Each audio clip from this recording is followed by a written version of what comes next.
మీరు ఇంజనీరింగ్ చేశారా? జాబ్స్ కోసం సెర్చ్ చేస్తున్నారా? 3600 మందికి పైగా స్టూడెంట్స్ కి జాబ్స్ వచ్చేలా చేసిన code Gyan 100 days software course లో జాయిన్ అవ్వండి. మీ కెరియర్ ని బిల్డ్ చేసుకోండి. నమస్కారం అలగరి రవీంద్రనాథ్ గారు. నమస్తే అండి సిరి గారు. సార్, ఎలాన్ మాస్క్ ప్రపంచమంతా ఒకలాగా ఆలోచిస్తే ఈయన మాత్రం ఇంకోలాగా ఆలోచిస్తారు అని చెప్పడంలో ఎలాంటి సందేహం లేదు. అందువల్లనే మనకి ఒక టెస్లా స్పేస్ ఎక్స్ అనేది క్రియేట్ అవ్వడం జరిగింది. అందులో భాగంగానే ఇప్పుడు కూడా తన సంతానాన్ని దేశమంతా వ్యాపించే విధంగా లేజియన్ అన్న కొత్త ఫామ్లతోటి ఆయన క్రియేట్ చేసి తన సంతానాన్ని పెంచుకోవాలి అని ప్రయత్నిస్తున్న మాట మనం వింటూ ఉన్నాం. ఇంతకీ దానికి సంబంధించిన పూర్తి వివరాలు ఏంటి సార్? మీరు చెప్పినట్టుగా సిరి గారు, ఎలాన్ మస్క్ ప్రపంచం అంతా ఒక రకంగా ఆలోచిస్తే తను వినూత్నంగా ఆలోచించడం, విభిన్నంగా ఆలోచించడం చాలాసార్లు సక్సెస్ అవ్వడం కూడా జరిగింది. అది ఒక లిమిట్ అయితే ఉంటుంది. ఆ లిమిట్ని దాటి రోజు ఎలాన్ మస్క్ గారు ఏదైతే ఆలోచన చేస్తున్నారో అది ప్రపంచానికి ఒక ముగింపు పలికే అవకాశంగా ఉందా, లేకపోతే ప్రపంచానికే నాశనం చేసే దిశగా ఉందా, లేకపోతే ఈ ప్రపంచానికి అది అప్పుడెప్పుడో సినిమాలో జగదేకుడు తొలగ సుందర్లో ఒక డైలాగ్ ఉంటుంది, అమరీష్ పురి చెప్పిన డైలాగు, ఈ ప్రపంచానికి నేనే ద్రష్టను అన్నట్టుగా ఈ ప్రపంచాన్ని నేనే శాసించాలి, నేనే ఈ ప్రపంచంలో ఏకాగా ఉండిపోవాలి, చిరంజీవిగా ఉండిపోవాలి అన్నటువంటి ఆలోచన, అటువంటి దురాలోచనలో ఉన్నట్టుగా రీసెంట్గా మనకి వాల్ స్ట్రీట్ జర్నల్లో వచ్చినటువంటి ఒక ఆర్టికల్ కొంత విస్మయానికి అయితే గురి చేస్తుంది. ఏమిటంటే ఇక్కడ ఎలాన్ మస్క్ ఆలోచన ఇప్పటివరకు ఎన్నో వండర్స్ క్రియేట్ చేశారు. నేను ఒక 2 నిమిషాలు ఆయన విషయాలు చెప్పి అసలు సమస్య ఎక్కడ వచ్చిందో చెప్పే ప్రయత్నం చేస్తాను.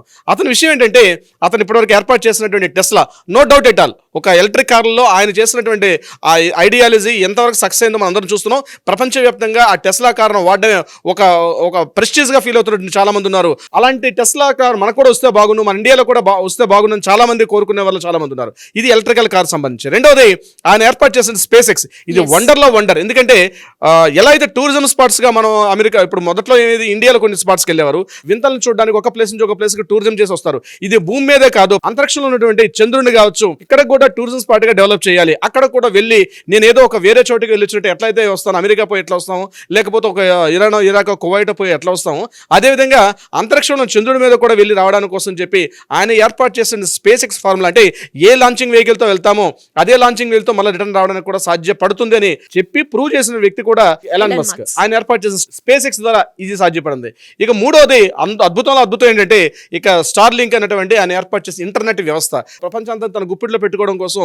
అంటే ఇప్పటిదాకా వైఫై అంటే కేబుల్ ద్వారా మాత్రమే ఇంటర్నెట్ వినియోగం జరుగుతున్న సందర్భంలో అట్లా కాకుండా శాటిలైట్ ద్వారా కూడా ఈ మొత్తం వైఫైని వినియోగించుకోవాలి, కామన్ మీద కూడా అందుబాటులో రావాలని ఆయన తయారు చేసిన ఐడియా చాలా వరకు చాలా ప్రపంచ దేశాల్లో యాక్సెప్టెన్స్ ఇచ్చాయి. ఇప్పుడు అందులో భారత్ కూడా తొందరలోనే ఆ యొక్క కూటమిలోకి వెళ్ళే అవకాశం, తొందరలోనే భారత వ్యాప్తంగా కూడా ఇప్పుడు ఉన్నటువంటి వైఫై ఏదైతే కేబులింగ్ వైఫై ఉందో, కేబులింగ్ కాకుండా టోటల్ శాటిలైట్ తోటి కేబుల్ నడిచే విధంగా కూడా ఆయన ఆల్రెడీ సక్సెస్ అయ్యారు. అది కూడా తొందరలో భారతదేశానికి కూడా అందే అవకాశం ఉంది.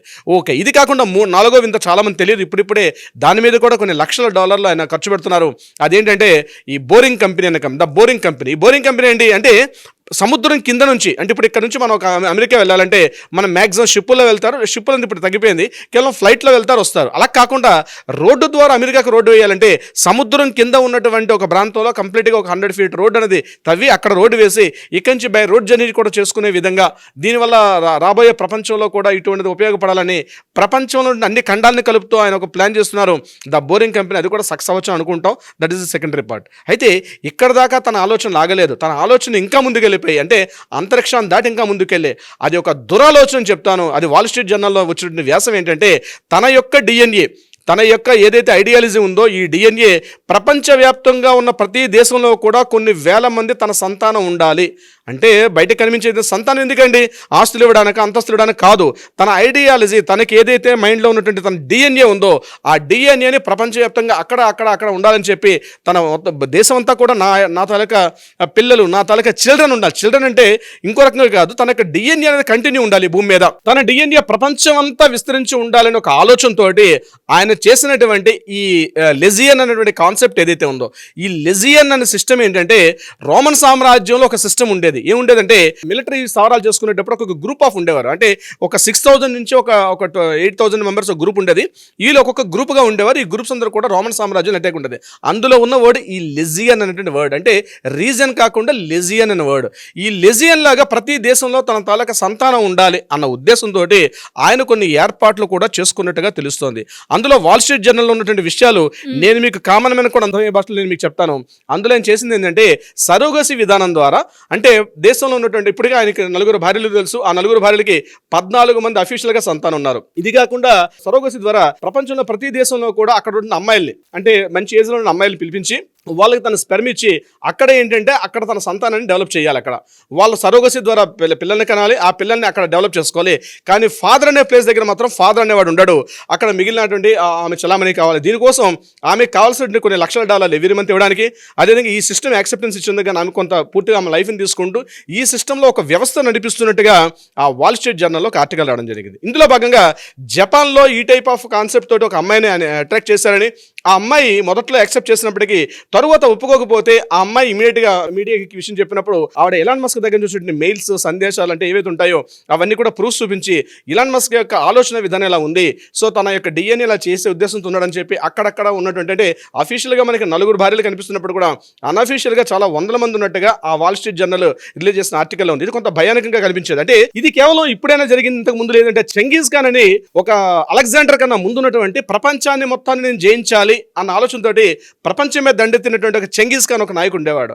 ఆ చెంగీజ్ ఖాన్ తాలూకా డిఎన్ఏ ఈరోజు ప్రపంచవ్యాప్తంగా 1,60,00,000 మంది ఉన్నట్టుగా అధికారికంగా ఉన్నటువంటి లెక్కలు ఉన్నాయి. ఆయన తాలూకా డిఎన్ఏ, ఆయన తాలూకా సంతానం, అంటే ప్రపంచంలో ఇప్పుడు కూడా చెంగీజ్ ఖాన్ యొక్క వారసులు 1,60,00,000 మంది ఉన్నట్టుగా కూడా అనేక అధికారికంగా కూడా లెక్కలు చెప్పారు కొన్ని సందర్భాల్లో కూడా.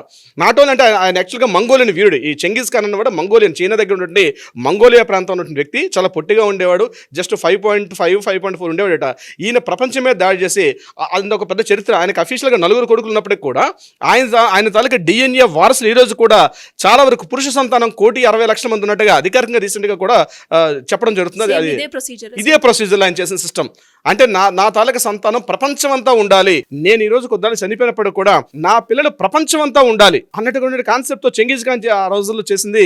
ఇప్పటికి కూడా ఆయన దానికి డిఎన్ఏ బీజాలు మూలాలు ఇప్పటికి కూడా 1,60,00,000 మంది పైబడి ఉన్నట్టుగా, జన్యుపరంగా ఉన్నట్టుగా కూడా అధికారులు లెక్కలు తెలుపుతున్నాయి. ఇది కేవలం పురుషుల వరకు అంచనా మాత్రమే.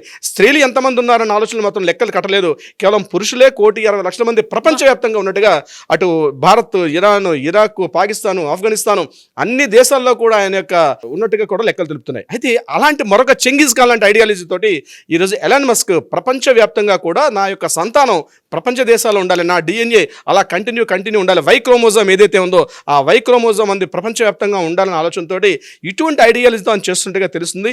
ఇది ఇప్పటివరకు ఆయన దగ్గర ఆయన క్వార్టర్ సింపుల్గా దీనికి ఆయన సరోగసి ద్వారా అమ్మాయిలు పిలిపించడం, అమ్మాయిలకి ఆయన తను డొనేట్ చేయడం, ఆ డొనేట్ చేసిన స్పెర్మ్ని వాళ్ళ యొక్క గర్భంలో దాన్ని డెవలప్ చేసి పిల్లల్ని కనడం. బట్ ఆ పిల్లల్ని మాత్రం తండ్రిగా మాత్రం ఎలాన్ మస్క్ ఉన్నాడు. దీన్ని డెవలప్ చేసే విధానం కోసం కొన్ని లక్షల కోట్ల డాలర్లు ఆయన ఖర్చు పెడుతున్నట్టుగా నిన్న వాల్ స్ట్రీట్ జర్నల్ చేసినటువంటి ఆర్టికల్ ఏదైతే వచ్చిందో రియల్గా ప్రపంచాన్ని అయితే విస్మయాన్ని గురి చేస్తుంది. ఇది ఎంతవరకు వెళ్తుంది, ఏం జరగబోతుందండి రాబోయే రోజుల్లో చూద్దాం. సిరి గారు, thank you sir, thank you so much. Thank you so much అండి. సుమన్ టీవీలో మీ పర్సనల్ అండ్ బిజినెస్ ప్రమోషన్స్ కోసం కింది నెంబర్కి కాంటాక్ట్ చేయండి.